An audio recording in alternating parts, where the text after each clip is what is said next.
Guys, ito po snack ko, papaya. Siglis po itong papaya guys, at saka guava. So, fruits na tayo ngayon guys. Itong tayo para sa katawan natin. So, tikman ko to guys, kung masarap pa to.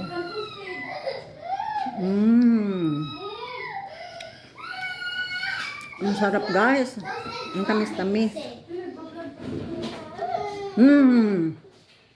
Ang sarap-sarap. Kain kayo ng papaya.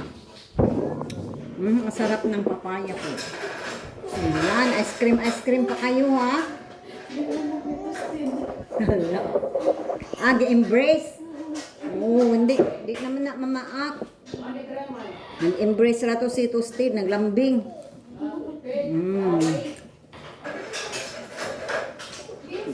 Tingnan nyo guys, ang sarap ng papaya ko.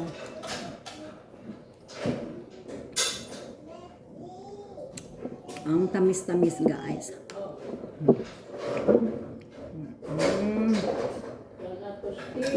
Masarap ang papaya na kinakain ko guys, ito pa. At inanuhan ko na lang to. Ang tamis-tamis guys. Seedless pala itong may papaya pala na seedless guys. Wala akong nakita ng iso. So kinakain ko agad.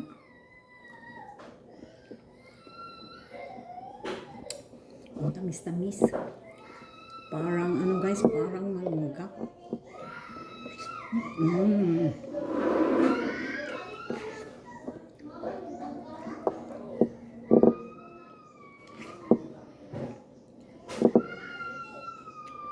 So guys, ito po ang snack ko ngayon. Parang ano, hindi na kami masyadong kumakain ng bread. Pero pag may ibigay guys, kakain po ako. Pero kunti lang. Pero kung kami ang bumibili, hindi na po guys. Kasi sa nalaman ko po ay hindi maganda yung bread sa katawan natin. Lalo na yung ano guys, magka-edad na tayo.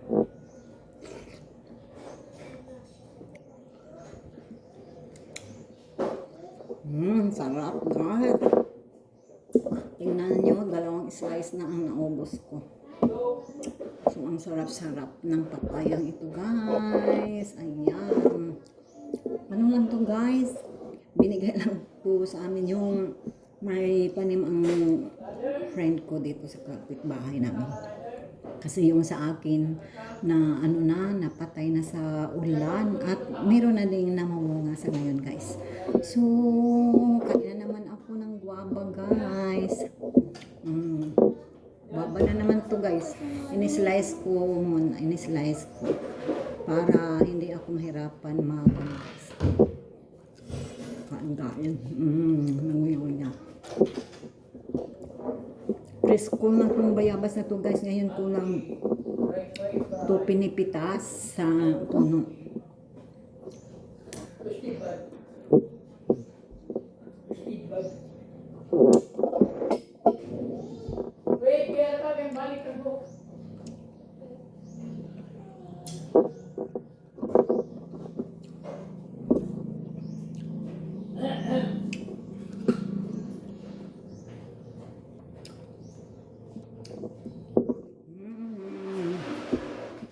Yan lang po sa ngayon guys.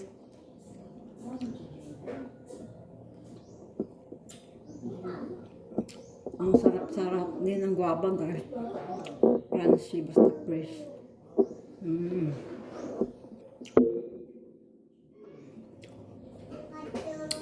So okay guys, busog na ako. Thank you for watching my video guys.